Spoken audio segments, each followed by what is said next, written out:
Alors, discutons-en ensemble. C'est le temps de réfléchir ensemble au plus beau cadeau. Est-ce que vous avez déjà reçu des cadeaux dans cette salle? Oui, les enfants, vous avez déjà reçu des cadeaux? Oui, vous avez déjà reçu vos cadeaux de Noël? Ben non. C'est un peu trop tôt pour ça. Il faut attendre. Mais même si on n'a pas forcément reçu nos cadeaux de Noël, on a tous reçu des cadeaux, pas vrai? Vous avez dit oui. Donc vous avez reçu des cadeaux. Est-ce que vous avez déjà reçu des cadeaux de la part de Dieu? Oui? Est-ce que vous pourriez m'en citer quelques-uns? La vie éternelle, ça c'est le plus beau cadeau, ça c'est sûr. Ok? Quoi d'autre? De plus basique, de plus normal, entre guillemets.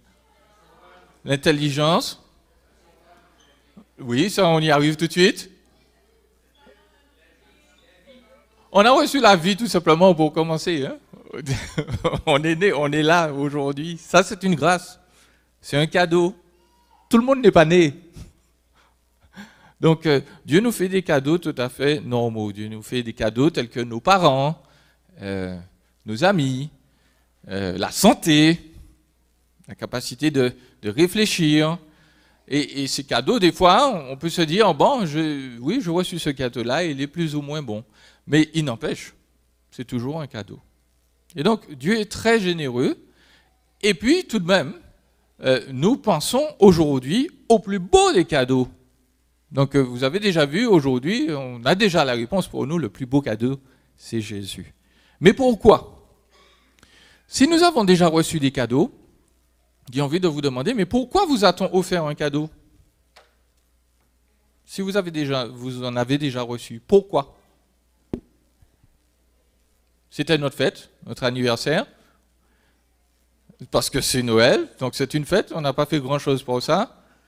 En général, pourquoi les gens offrent des cadeaux? Pour nous faire plaisir. Ça, c'est une bonne raison. Et puis, surtout, donc, puisqu'ils veulent nous faire plaisir, qu'est-ce que ça veut dire de leurs sentiments vis-à-vis de nous? Qu'ils nous aiment. En général, les gens qui nous offrent des cadeaux, je veux dire de bons cadeaux, ils nous aiment. Et aussi, oui, l'idée c'est que le cadeau provoque quelque chose parce que cette personne nous aime et elle veut que nous soyons de plus en plus heureux, de plus en plus joyeux, par exemple. Et donc, je voudrais réfléchir avec vous à quelque chose que vous connaissez très bien. Vous m'avez déjà donné la réponse. Donc, on offre des cadeaux parce que, voilà, parce qu'on aime l'autre. Et puis, vous connaissez, tout le monde connaît Jean 3,16, n'est-ce pas? On l'a réussi ensemble, car il a tant aimé le monde qu'il a donné son Fils unique, afin que quiconque croit en lui ne périsse point, mais qu'il ait la vie éternelle. Donc, ça c'est un verset qu'on connaît bien. Dieu nous aime, il a donné son Fils. Réfléchissons bien à la chose. La semaine dernière, j'ai écouté un comédien britannique en particulier qui disait que pour lui, Dieu n'existe pas. Pourquoi? Parce que si Dieu existait, les gens ne seraient pas malades. Il n'y aurait pas des bébés, par exemple, qui meurent quelque part dans le monde. Il n'y aurait pas eu de guerre. Donc, pour lui, Dieu n'existe pas. Et même si Dieu nous existait, il ne pourrait pas nous aimer. Mais ce n'est pas ce que le passage nous dit là. Et là, je voulais traduire un peu de manière différente. Parce qu'on connaît bien le passage et on dit « Dieu a tant aimé le monde ». Mais je dois vous arrêter une seconde et vous faire revenir un peu à la langue originale. Le mot « tant » ici, T-A-N-T, ce n'est pas son sens premier. D'accord? C'est un mot grec qui a 2 ou 3 significations. Et « tant », beaucoup, Dieu a aimé le monde beaucoup, beaucoup, beaucoup, beaucoup. Ça, c'est l'une des dernières significations. Ce n'est pas la première signification du mot. C'est pour ça que je vous ai retraduit le verset ici. Le verset, normalement, aurait dû être lu « Dieu a aimé le monde de cette manière-là ». très important. Pourquoi ? Parce que l'Écriture est en train de nous dire, est en train de dire à tous ceux qui pensent que Dieu ne les aime pas, parce qu'il y a eu telle catastrophe dans ma vie, il y a eu tel problème dans le monde, il y a l'économie qui souffre, il y a des difficultés, il y a de la souffrance. Dieu répond. Et sa réponse, c'est de nous offrir un cadeau. Dieu a aimé le monde de cette manière-là. Comment vous voulez savoir que Dieu aime le monde ? Ce n'est pas forcément parce que tout va s'arranger et tout ira bien. La première chose qu'il nous faut faire, c'est de retourner 2000 ans en arrière et de constater que Dieu est descendu, n'est pas resté dans son ciel de gloire, il est descendu se mettre à notre niveau, il est venu parler notre langage, il est venu avoir chaud, avoir soif, il est venu supporter justement la méchanceté des autres, le rejet des autres, le ridicule. Dieu nous dit, voilà, je t'aime. Et notez que Dieu n'a pas attendu notre époque pour nous le dire. Ça fait très longtemps qu'il nous le dit. Depuis le commencement, depuis la chute même, Dieu a dit à Adam et Ève, il y aura une victime pour vous. Il y aura quelqu'un qui va venir pour subir la souffrance et pour vous donner une couverture, pour vous donner de l'espérance. Et donc, à chaque fois que les épreuves vont venir et que les circonstances difficiles viendront, ce verset que vous connaissez bien doit vous rappeler, Dieu m'aime. Comment je le sais ?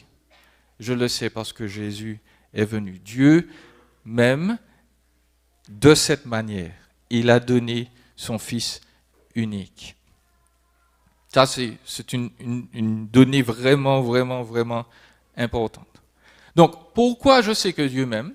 Parce que Dieu a voulu résoudre le problème de la souffrance. Il a voulu résoudre la cause même de tout ce qui fait que dans le monde, il y a des gens qui meurent, il y a des guerres, il y a des difficultés. La cause suprême, c'est ce que nous appelons le péché, c'est manquer le but, c'est la rébellion des êtres humains vis-à-vis de Dieu. Et comment on règle ça ? Eh bien, Jésus vient et il porte notre souffrance, il accepte d'être celui qui va être blâmé pour tout ce que nous avons fait. Il accepte de recevoir sur lui la colère de Dieu contre nos désobéissances. Et puis, Jésus accepte aussi de nous donner un cadeau. Et ce cadeau-là, c'est sa perfection. C'est le fait que lui, il est venu, il n'a jamais menti, il n'a jamais volé, il n'a jamais eu de mauvaises pensées. Et en échange, il nous donne ça, il nous donne une perfection qui va faire que quand un jour nous serons devant Dieu, eh bien Dieu va nous dire, écoute, je ne te reproche rien. Je ne te reproche rien. Ton passé, je l'ai oublié, il n'existe pas. En fait, la seule chose que Dieu va nous dire à la fin des temps, c'est, écoute, c'est bizarre, tu ressembles à Jésus, mon fils. Entre dans le paradis pour toujours. À cause de la souffrance du monde, Jésus l'a porté. La rébellion, Dieu l'a porté. Et donc, le passage nous dit, Dieu a aimé le monde de cette manière. Jésus est venu payer pour les souffrances que nous aurions dû payer. Mais il y a une condition pour recevoir cet amour de Dieu. Vous connaissez la suite du passage. Afin, donc on traduit souvent, afin que quiconque mette sa confiance en lui, le verset plus précis dans l'original. Le texte nous dit que Dieu nous a aimés de cette manière-là. Son Fils est venu, et toute personne qui met en lui sa confiance, eh bien, reçoit la vie éternelle. Et la vie éternelle, ce n'est pas simplement vivre longtemps. Dans le même livre, Jésus nous explique que la vie éternelle, c'est une relation intime, c'est connaître Dieu de manière personnelle, réelle et vraie. C'est ça la vie éternelle. Et vivre éternellement, c'est une conséquence du fait que nous connaissons Dieu et que Dieu nous connaît. Donc, le plus beau cadeau, c'est d'être assuré que ce que moi j'ai fait de mal, ce que ma famille a pu faire de mal, eh bien, si nous faisons confiance à Jésus, à sa venue, eh bien, Dieu efface tout ça et il nous dit, écoute, à partir de maintenant, je vais t'aider, je vais gérer ton existence, je vais te conduire dans la vie pour que ta relation avec moi change. Et tu vas voir que toutes tes souffrances, tout ce que tu as subi dans ta vie passée, eh bien, ce n'est pas inutile. Tu vas voir que tout ce que tu as expérimenté de douloureux là, eh bien, moi je te comprends et que ce n'est pas arrivé par hasard. Il y avait des raisons à ça. Dieu veut nous dire, par le don de son Fils, par le cadeau, que lui, il sait ce que c'est que de souffrir. Je n'ai pas besoin d'être parent pour savoir une chose. Vous, les parents qui sont dans la salle, à aucun moment, si moi je vous avais proposé, écoute, tu prends ton fils et puis tu l'emmènes vivre chez la personne qui te déteste le plus au monde et tu le laisses là. Quels parents disent oui? Aucun parent ne ferait ça. Mais Dieu l'a fait. Dieu l'a fait pour se réconcilier avec les gens qui le détestaient le plus au monde. Il a donné son fils. Et il savait que son fils aurait été martyrisé, brutalisé, rejeté et même tué. Donc peut-être que tu as perdu des êtres chers, peut-être que des gens t'ont fait du mal, un mal atroce. Dieu te dit, moi je sais, parce que mon fils est mort. Il est mort pour des gens comme ça. J'ai dû me séparer de lui, j'ai dû même répandre ma colère sur lui à cause de personnes comme ça. Tu souffres? Moi je sais ce que c'est que souffrir, mieux que toi. Parce que mon fils, je l'ai aimé depuis l'éternité. Et donc, Dieu nous dit,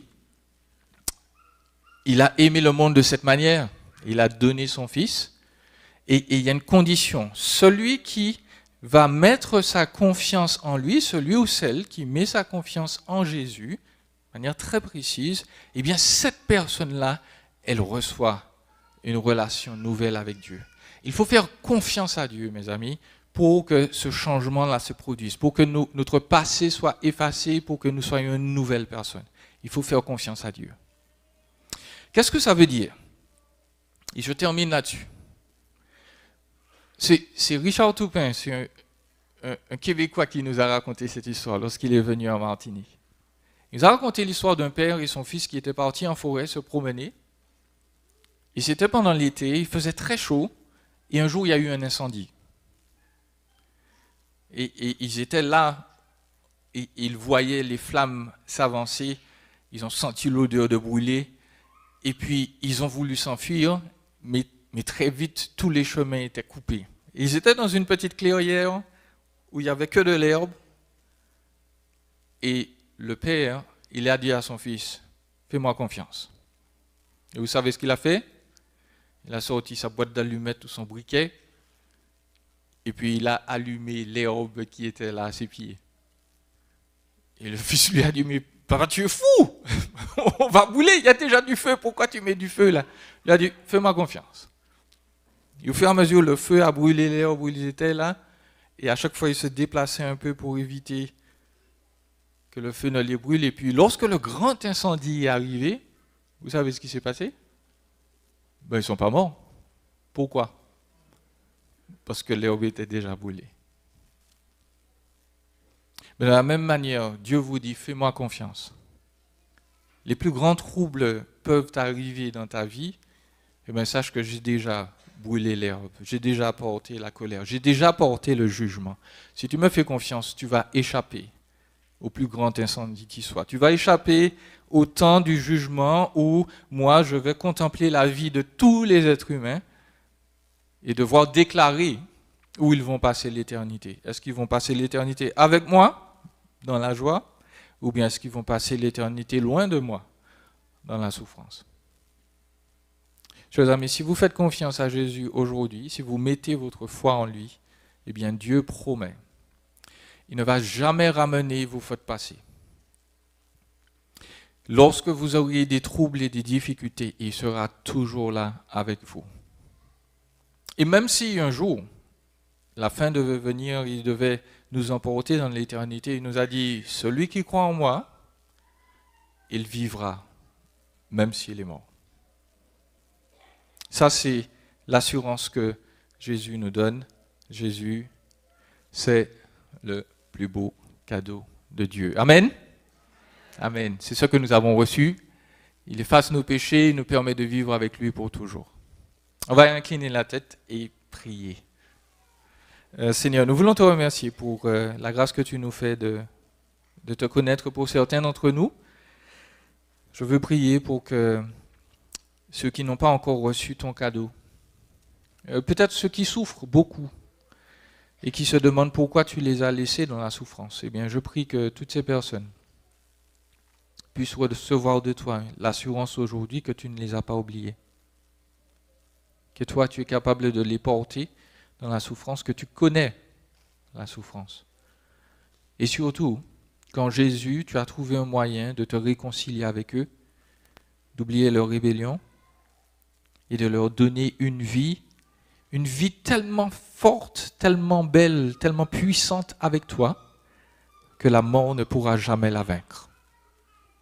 Et je prie donc qu'aujourd'hui, ton évangile puisse transformer des vies et que tous ceux qui sont là puissent avoir cette certitude d'avoir reçu Jésus, le plus beau des cadeaux. Merci pour cette grâce que tu nous fais. Ouvre nos cœurs, nous t'en prions. Bénis-nous pendant le reste de cette journée et nous t'avons prié justement dans son nom précieux. Amen. Amen.